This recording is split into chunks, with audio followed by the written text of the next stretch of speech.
Personas con discapacidad víctima de violencia familiar. Hola, soy Valeria Montenegro, abogada de la ciudad de Villa María, y hoy quiero abordar esta problemática. Por un lado, sabemos que la violencia familiar es aquella que se desarrolla entre cuatro paredes, en donde hay una situación de sometimiento por alguien del grupo familiar respecto de otro. Hay sectores y grupos vulnerables, donde son más propensos a ser víctimas de violencia familiar.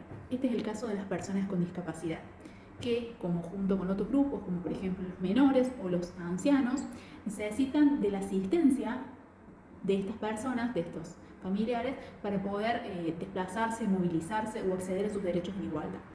Es importante que sepamos que las personas con discapacidad tienen derecho también a una vida libre de violencia. Es importante que se formulen en el sistema prácticas y protocolos a los fines de poder asesorarlas y ayudarlas y acompañarlas en el momento en que tengan que denunciar o solicitar asesoramiento o ayuda.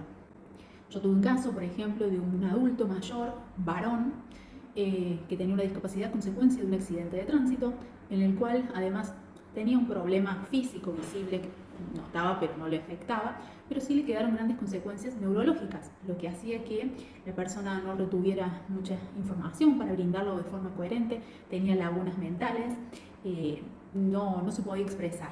Él fue a denunciar una situación de violencia que sufría en su hogar por parte de su madre. Obviamente ahí jugaron los prejuicios. Un varón denunciando a una mujer. No se le dio mucha bolilla, y más cuando su relato no tenía coherencia o no logró poder hacer referencia a la situación de riesgo que estaba viviendo.